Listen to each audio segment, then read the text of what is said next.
I started business in high school at the age of 15, so I'm 35 now. I was always pretty much fascinated with business from a young age for some strange reason. I guess it's just something that just sort of sticks to you. And I started like a very small graphic design business in partnership with a couple of friends from school. Our client was sort of like the first business that we worked for, which was an arcade, a local arcade, and so we sort of designed up their website and did a bit of branding work and that kind of thing for them as well. And it was fun. A lot of mistakes made, a lot of lessons learned. So yeah, there was some good and bad to come out of it. It was good kind of getting your first decent sized paycheck, and even for back then it was quite considerable to do a project of that sort of size as your very first client, your very first gig. But yeah, there was obviously, because we were young and pretty naive, there was a few things that we sort of didn't think to do or know. And so we sort of learned things, not necessarily the hard way, because I guess the consequences weren't all that bad, but lessons nonetheless. Right. What was that? What was that? Anything come to mind, or is it? Oh, specifically, I guess we didn't really have a contract set up for the project, so the client wasn't necessarily willing to pay the balance. But in fairness, we didn't really outline. We had no brief. We didn't know to kind of spec the project properly. Right. We talked about ideas. They kind of let us run with whatever we wanted to do. I guess they probably didn't take it all that seriously either, because they thought we were just kids looking for, an in business. But the fact that they gave us that opportunity was kind of like I thought it was a pretty reasonable collaboration anyway, right? It was an agreement on two parties. So so we didn't really spec the work. They gave us the creative freedom to do what we wanted to do, and we did that. And they were happy with the result at first. And when I look back at what that website sort of looks like, it was very, early 2000s. Yeah. So a lot of flash, a lot of animation, and it was suitable for the business then because it was an arcade, so it was a very interactive website. But just little things like that, the formalities that were missed, and then there was a bit of disagreement around some of the specifications when it comes to paying. That's when clients tend to be a little bit more withheld, I guess, on what their requirements are. Suddenly it's not a game anymore. We really want to see some results out of this. So that's when suddenly the spec sheet, is required. And that's where there's a bit of tension. But it was all ironed out in the end. We sort of met halfway, and we were paid and they got what they want, sort of thing. And it was all good. So yeah, okay. Yeah. So you'd say it ran a lot smoother for both client and for obviously the designer or the agency. That's right. Yeah, that's right. And when looking in hindsight too, the silver lining, I guess, the lessons that came out of that also meant that we became stronger, I guess, in a lot of our business processes as well. It does force you to learn to, even little things like communicating with the clients, how to deal with conflicts. There's so many different types of lessons that come out of that, not just about the project itself and not even just the formalities, but so much more that comes of that, which is pretty cool. Yeah, it was a three-way partnership, and the other two sort of weren't pulling their weight after that project. It was kind of like a one-hit wonder. Yeah. Okay. And so we sort of, closed up that, and after school, I still went and worked for I had a few other jobs and things because I was still younger. And, eventually I ended up working in-house as a graphic designer for a local party supplies company. So they had licenses for properties related to Disney and Warner Brothers and Hasbro and that kind of thing, Nickelodeon. So whenever a good, kids film came out, something popular, I would get the style guide from those companies and I would come up with party wear designs, and then they would be sent off for approval first and then off to the manufacturers to make. Yeah, okay. So what about as a designer, like the small to medium sort of business, what do you think about having like a specific style guide that defines the fonts, the brand colors, maybe their photography, the logo use, all that sort of thing? What do you think? Yeah, very, very important. Yeah. Very important. And one thing that's very often overlooked in a lot of businesses, I suppose, whether or not they have their own internal or external designer. I would say a lot of design agencies neglecting style guides as well anyway. But yeah, I definitely think it's a very foundational aspect of a brand. and it's the rules that define the branding, I guess. So yeah, very important. Okay, so what? I guess if you didn't have one, what's the result? What do you see? A lot of inconsistency. Yeah. Yeah. Usually you'll see fonts, too many different types of fonts. It's very obvious, I suppose, when a brand doesn't have a style guide governing its branding, its logo, its colors, and its fonts and things like that. It's pretty clear, because usually you'll have anyone who's working on creative aspects of that business will choose assets and artwork, and they'll make decisions arbitrarily on their own whim. So they'll use fonts that they feel looks good at the particular time, and there's no consistency between web, print, or anything like that. Yeah. And yeah, no consistency. That's the big issue.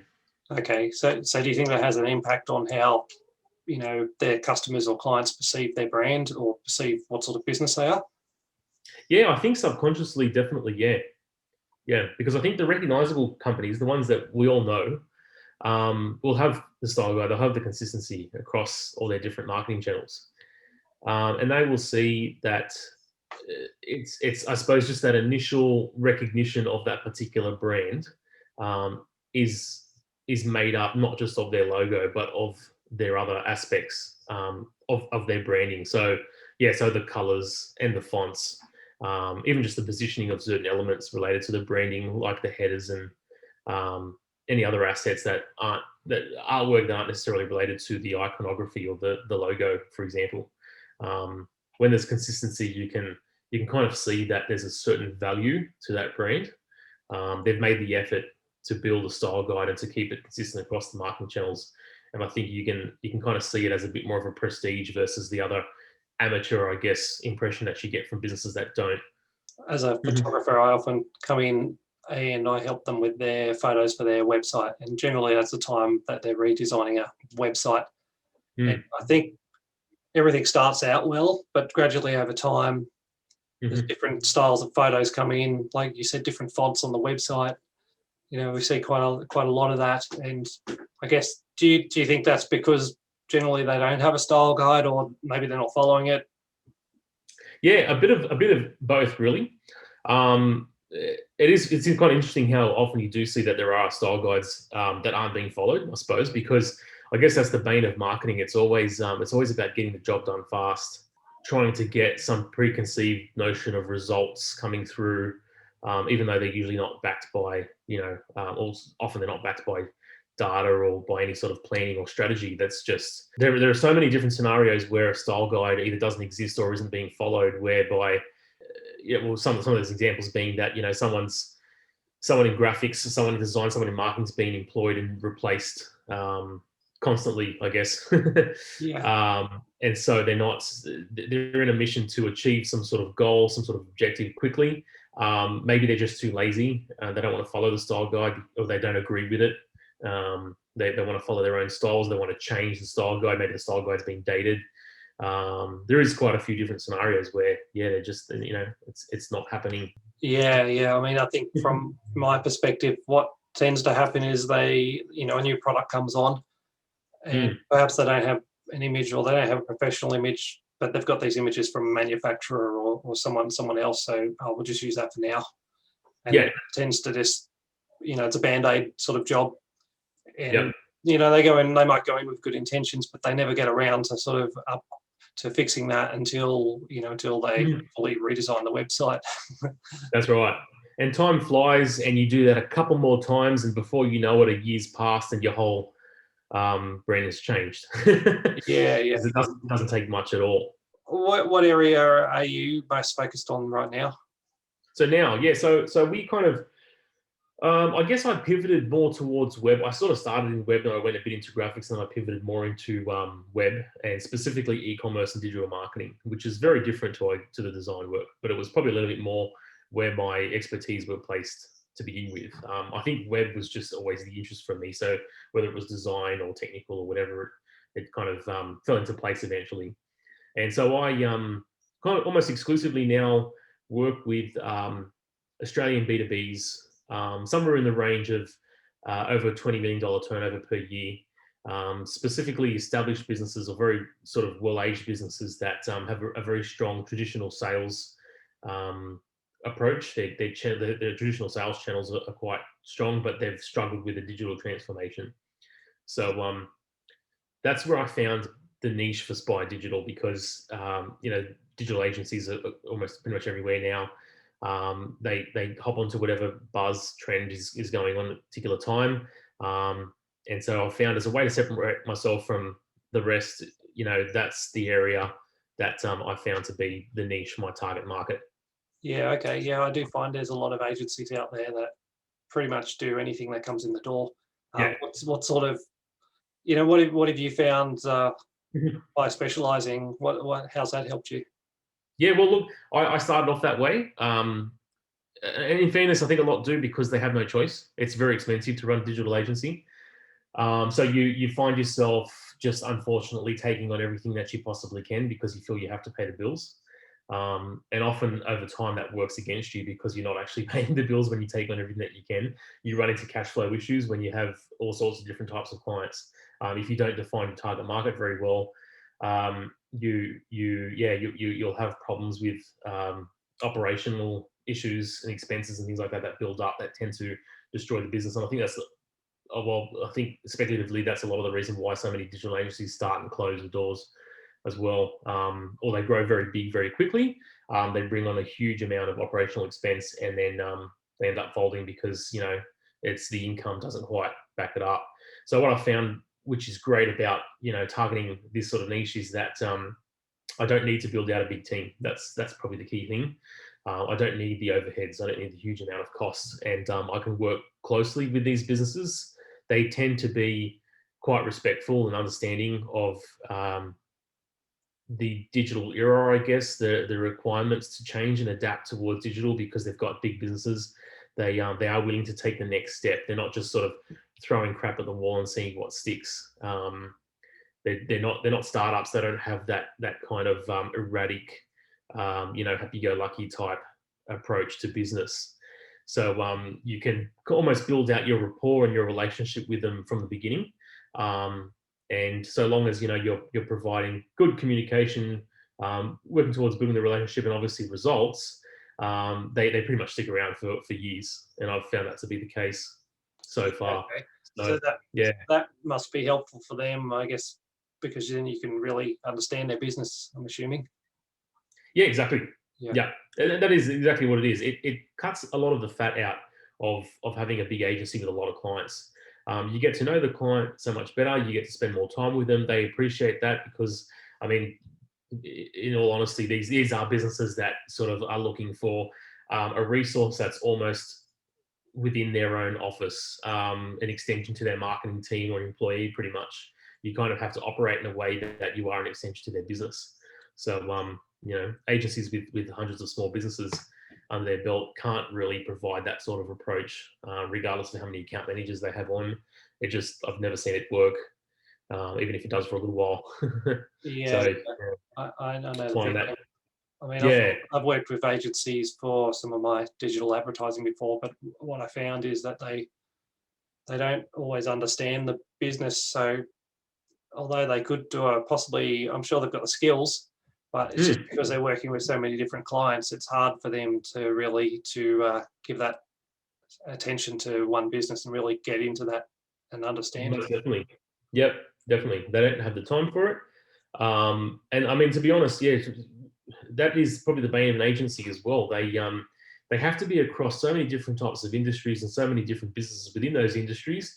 So many founders, marketing managers, business owners, different personalities, different, and that's also competitors that they have to research and understand. That's different target markets for their clients that they have to understand. It's really just monumental. And unless you've got the sort of capital behind you that the likes of Google and Amazon, that kind of thing, would have. If you could afford to employ thousands of people, that's pretty much what it takes realistically. So I just think it's sort of disingenuous to believe that you can manage so many different industries and so many different clients with an agency of 20 odd people. Yeah, okay. And so the type of clients you deal with, what would you say is the biggest thing that's holding them back in their, well, in growing or in their digital marketing? Fear of the unknown, I think, would probably be the first and foremost thing. These sorts of companies, they do have the money to spend digital marketing, and I guess it's difficult for them to make the decision to, invest a significant amount of money into a new digital strategy, not knowing the outcome. That's the nature of digital too. The glory of it is that you can make decisions on data. You've never had a better marketing channel than digital, whichever that may be, whether it's email, website, social, paid ads, and that sort of thing. Each one of them have their own ways to, I guess, very thoroughly dig deep into data analysis, because it reports back everything. But the fact is, you kind of have to start somewhere with that if you haven't already. And it takes time to build up enough data, and you have to pretty much experiment with a significant amount of budget before you can analyze that and actually, pull it back and start looking at it and saying, okay, this is what's working and this is what isn't. So we can move more budget towards this type of thing, and we can also change our strategy around the success of this particular effort, and then pull away from what's not working over here. But the fact is, you have to do all that first. So trying to educate these businesses into understanding that, you've got to take a bit of a chance, you've got to take a bit of a risk, is the challenge. So this is more like it's almost a market research, the first part of the budget for the first, I don't know, couple of few months, or usually, yeah, we'd usually say for the first 6 weeks. If you're starting out with a completely new paid advertising channel, digital advertising channel, you've got to be looking at, a good 4 to 6 weeks before you're getting enough data to make decisions on it, and spending a fair bit more. Yeah, I mean, you say you kind of, when you're saying that, I guess, but they might have the fear of the unknown, but also, I guess, when they're launching a new product, to some degree, they're going to have that as well, aren't they? Like, Exactly. put a whole lot of effort into manufacturing this thing. Yep. And I mean, all they can in reality do is take their best guess or best educated guess as to whether this thing is going to work or not. Yep. Yeah. And I suppose, and that's why I find, because when it comes to that sort of thing, you're dealing with biases. Business owners, managers, everyone is employed within the business to say the product development team, for example. They will tend to do their own market research, and they'll have ideas, and they'll take risks on their own, on their own decision, whether that's supported by whatever research and data they've actually accumulated. But they're confident in doing that because they have their own bias. They've worked towards that to some degree, and the decision maker has been involved in that process from some point. Usually, they've been the ones that started it and ultimately had the decision to begin with. So they may be the ones that built out the team internally, and they had an idea and they set these things up and they want to release a product to the market. But when it comes to digital, and especially outsourcing, I find that it tends to be a reluctant sort of decision. It's a reluctant realization that they need to do this, to factor in this new aspect of their business direction. Whether it be that they've been watching the industry and they know that their competitors are doing it, or someone approached them and gave them these ideas, and somewhere deep down they realize that they need to do this, and they probably have a little bit of faith in it, but they don't understand it completely. So they're reluctant, but at the same time, they sort of know that they have to do this if they want to survive. I guess, for a lot of business owners, that's the reality that they face, right? You're operating in a volatile market. Sometimes you don't want to make certain decisions about your direction, where you spend your money, but you kind of have to, because you have to go with the market. And that's the thing. Are these sort of guys, are they still stuck in like Yellow Pages days sort of thing? That sort of, how are they getting their business? And look, sometimes they are surprising. I find that these types of businesses are very, very much catalog based still. They still spend an absolute fortune on printing catalogs and sending them out to their database, posting it to their addresses, which is usually a very big expense as well. But because they see the results from that, they measure that they've got a return on investment there, and there's a certain net profit that comes from that They stick to that routine because it's their comfort zone, and there's nothing wrong with that. I used to be, I guess I used to be pessimistic about catalogs for businesses that, you know, could easily generate a higher return or a higher net profit online, until I started working more with bigger multinational businesses that juggled both, that had a very solid offline and online marketing strategy. Then I realized that you can't just, you know, instantly switch off your catalogs and go online. You do tend to, you will lose a lot of business that way. It's a transitional thing, and it's a very long transitional thing too. You know, we're talking decades probably still before we truly do phase out a lot of the print marketing channels and go digital. And you know, you yourself, you see, and a lot of us see, if we're subscribed to certain tech trends and e-commerce trends publications, that they're constantly telling us that, you know, e-commerce is like a switch. Everyone's going online. Traditional shopping is dead, and that kind of terminology, and it's just garbage. Yeah. Just anything for, you know, for media, I guess. Yeah. Yeah. So I've definitely learned to I've definitely realized now that, you know, you have to have, especially bigger businesses that have those traditional sales channels, they have to be managing both. You can factor in digital and wean it in slowly and look at your opportunities there. But the fact is, if you don't, you know, start with digital, it's the same thing kind of as instantly dumping your, you know, your offline sales channels. Digital is an area, digital marketing is an area, I suppose, that you've got to be getting into as early as possible, because a lot of the dividends pay themselves off later on. Especially if you're looking at organic. Yeah. Okay. So you're talking about SEO, or getting to the top of Google when you say. Yeah, I suppose. I mean, that's probably the most obvious thing, because Google these days, it's, you know, it's a monopoly that dictates the success or failure of online business, and I think it's a very bad outlook when you think about it. That's an unregulated company that's just had complete control of the internet. Yep. So it's impossible to look past that. That's literally the type of control that they have. But that is only one aspect, I suppose. It still takes time to actually optimize ads, for example, not necessarily just SEO or organic traffic. It takes time to design emails, send them out to a database, accumulate a database, and actually look at the type of market that they are, and if you're targeting them properly. All these sorts of things are progressive challenges that you have to optimize over time. Okay. So what, Yeah.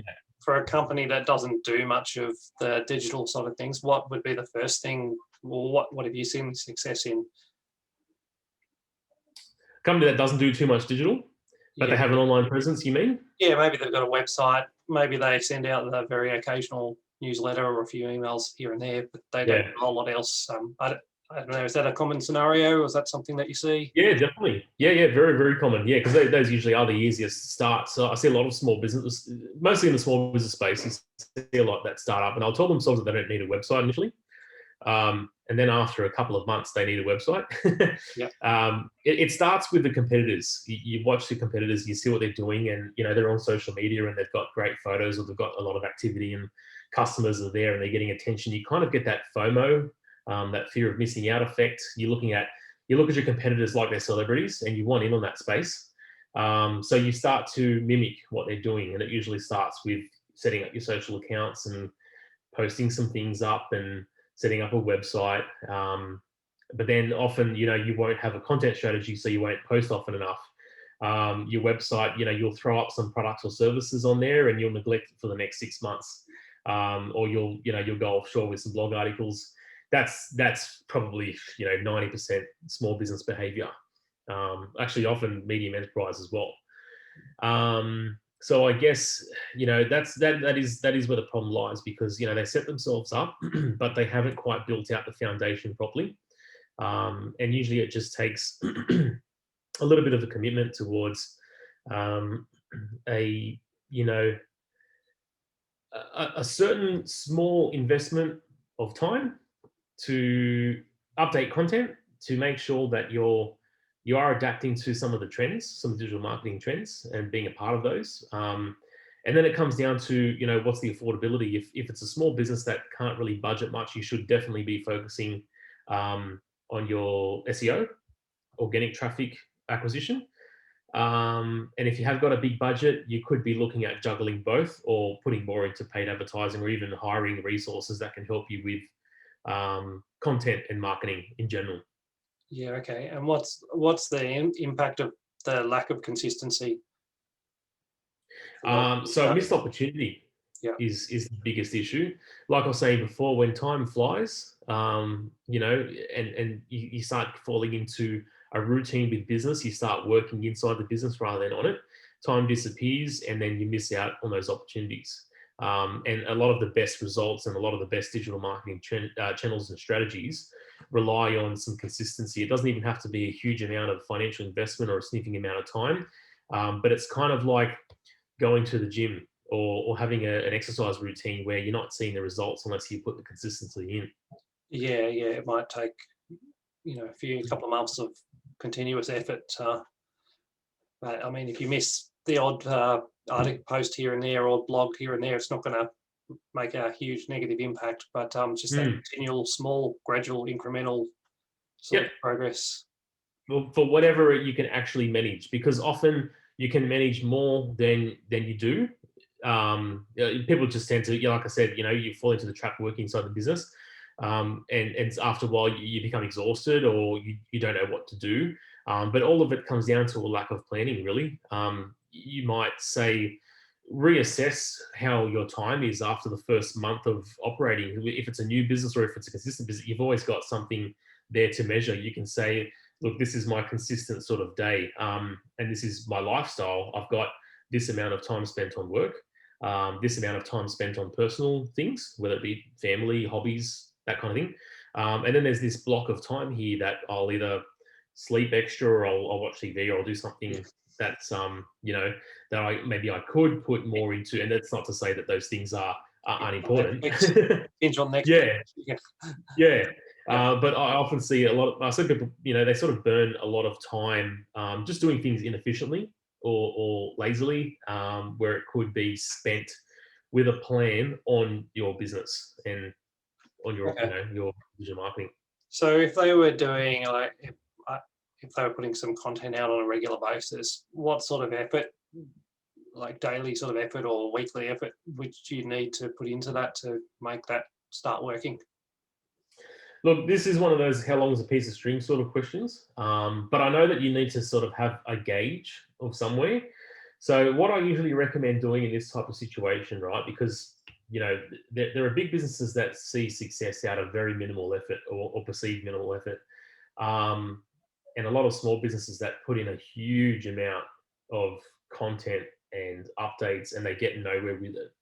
And so that's that's where I think it's important to kind of identify what you're doing, not so much the frequency of it as well, because you can kind of get stuck in this industry noise of being told that you need to pump out content constantly, and updates and all sorts of whatever going on here and there.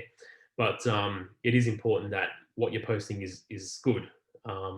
It's either educational, it's informative. The fact is, it's got to keep your target market engaged.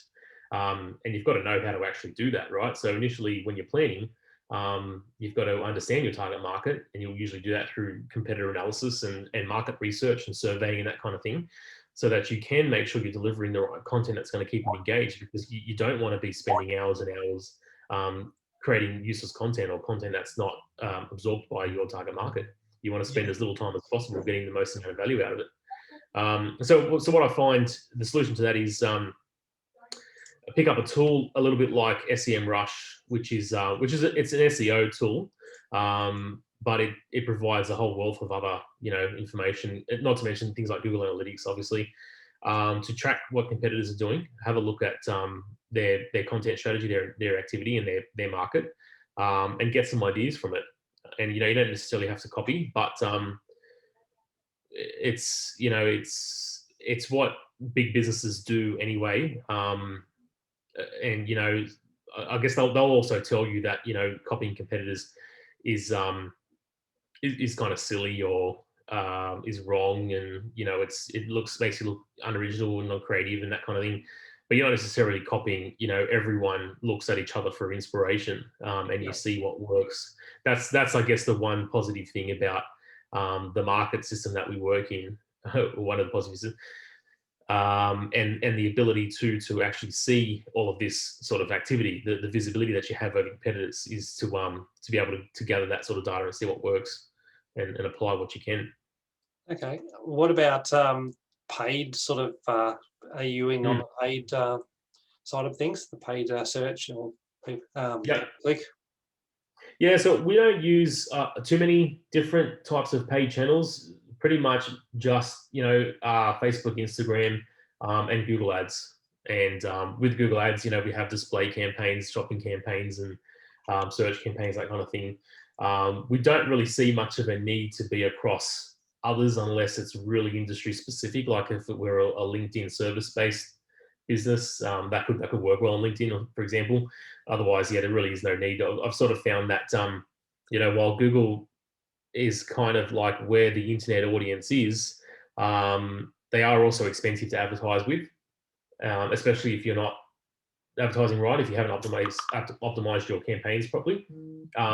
Whereas Facebook tends to yield pretty good return on a cost basis. So minimal sort of cost per click with a better return than Google does. But it also sort of requires, or it also allows you to kind of have a look at your target market a little bit closer to target, using the demographic data and everything that they actually collect. But you've got to be a bit more creative with your Facebook ads, or at least you've got more room to be more creative too. Yeah, right. And how are you finding Facebook is working with the sort of business that is a B2B business?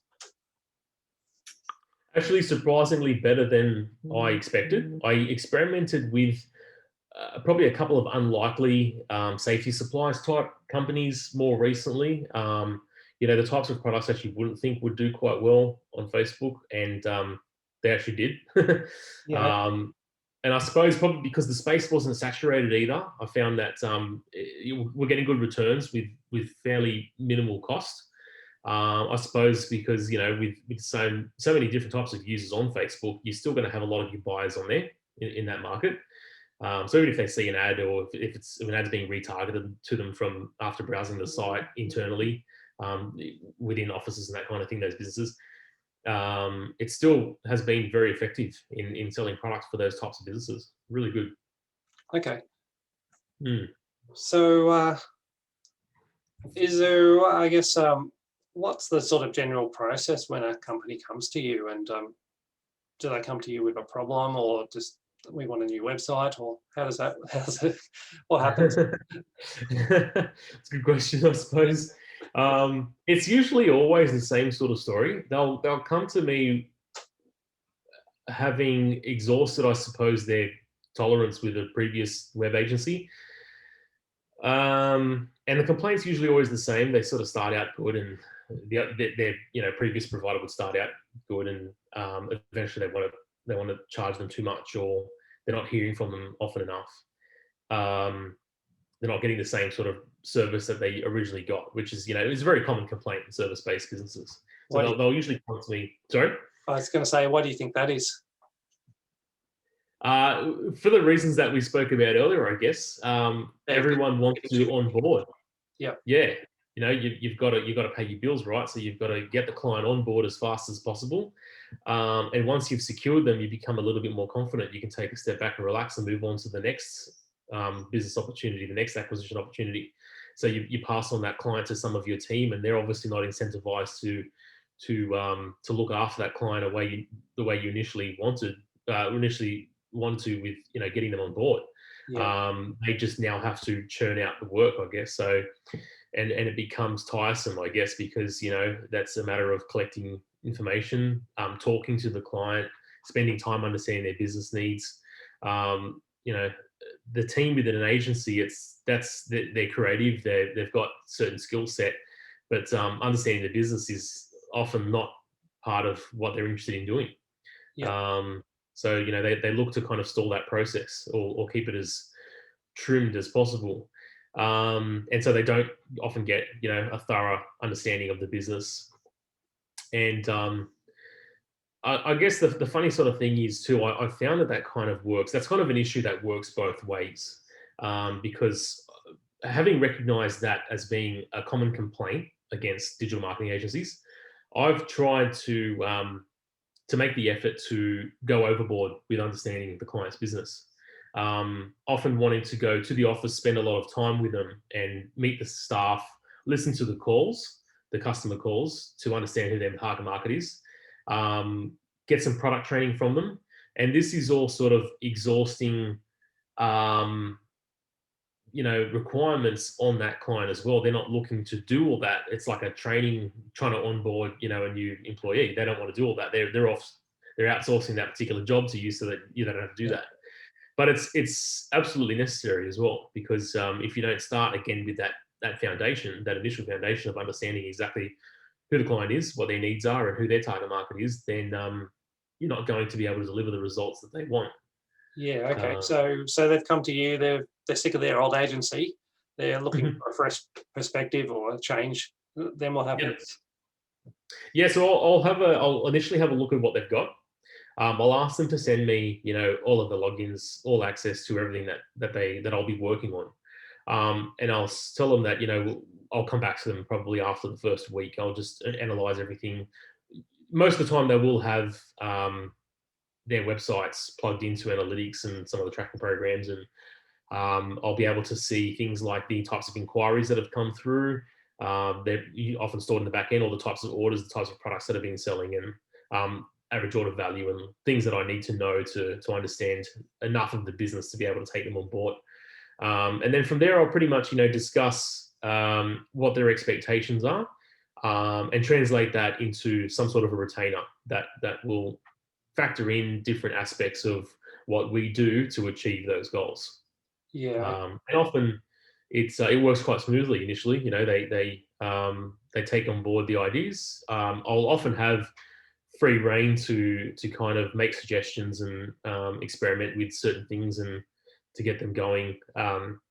It's just, I guess, that initial challenge of understanding the business, getting as much information out of them as I can, to get things going and build long-term rapport. Yeah. Okay. So the approach you take, whether it's pay-per-click ads or SEO or whatever it is, that's going to depend on the type of industry or the type of business model that they have, or Yeah, exactly. what they sell. Yeah. Yep. I'll do some really thorough research in the first instance, and that program I was talking about before, like SEMrush. So I'll have access to the website, but I'll also plug that into some of my platforms that I'll use to track the data.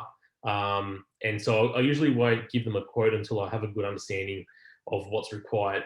I'll come back to them with a report that basically says, this is the state of the website. We'll look at technical aspects like page load speed, user experience, and design, creative, that kind of thing. And then also, the existing marketing channels, how the SEO is doing, how the paid ads are doing, that kind of thing.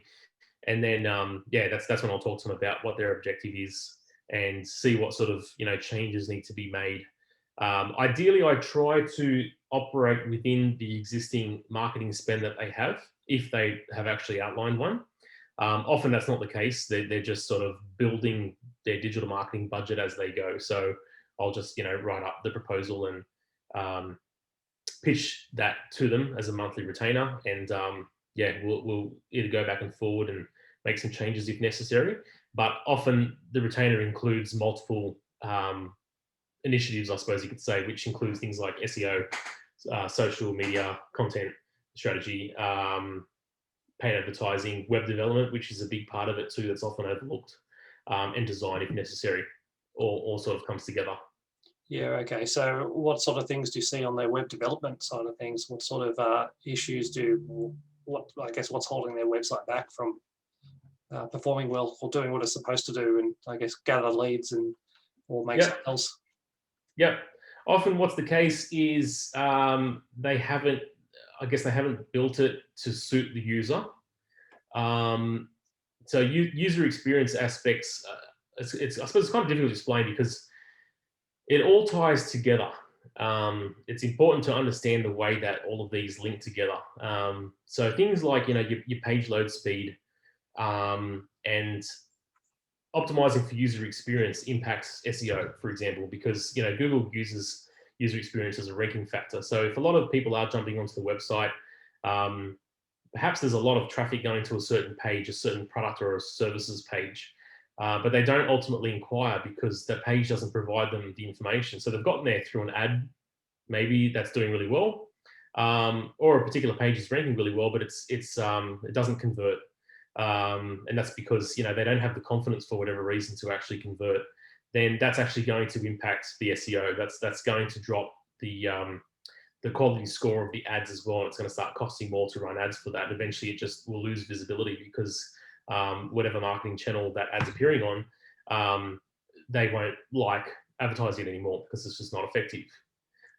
So that's web development really definitely comes into play in regards to user experience and things like page load speed. So if there's JavaScript or PHP, some scripts that are running in a loop, or they're not written correctly, or maybe there's some sort of a plugin that's redundant or it's faulty or not updated, it can slow down the website, and that's another ranking factor again for Google.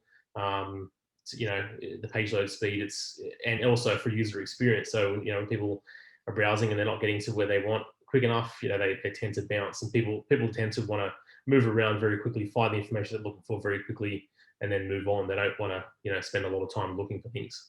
Yeah, right. So web development definitely plays a big part there. Okay.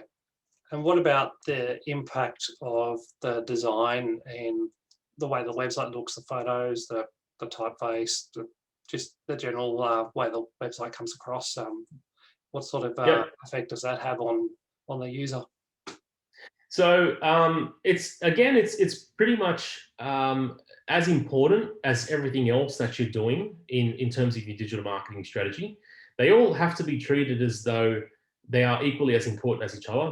That's kind of the perspective that I take. It's like when you're making a movie, and you got to look at your sound, your music and your score and everything. It's all important towards the experience. And so the design, there's technical and creative aspects of the design.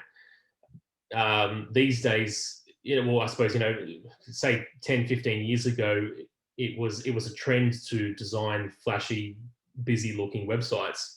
Yeah. And then we started to realize that, they looked great, but they weren't horrible. great for users. Yeah, horrible to actually work with. They were very slow. Yeah, they became confusing. So they weren't working that well. And then we sort of started to see a minimalism trend, because people just got over it. I guess when the internet was new, obviously design and flashy cool things was going to be the big thing, but then you become used to that particular technology, and then you just want your answers. So minimalism became the thing. And e-commerce, particularly, your white backgrounds with nice clean product shots is all that anyone really wanted, which was a good thing too, because then you can design your page simple. They didn't need to be heavy in terms of file size. If you didn't need to put a huge amount of graphics on there, it was really the product image was the largest component of the page. And so and that's where it really should be, because the product's image is what you need to be selling. So that's yeah, okay. I imagine that will increase the page load speed as well. That's right. In terms of being too heavy, in terms of having a lot of graphics and slow loading, things like the old school sort of Flash and all that sort of thing. Yep. You can, there are still, I do still see, I suppose, with e-commerce, sometimes you've got some businesses that don't want to use secondary images for a product. They maybe have, this is more of that sort of, you got to work together with all your different strategies. So ultimately, you have a product image, you want to have different angles of that product to show as much of it as possible, because that improves the buying decision, the confidence in buying. But then obviously the more images you have, the heavier the page gets.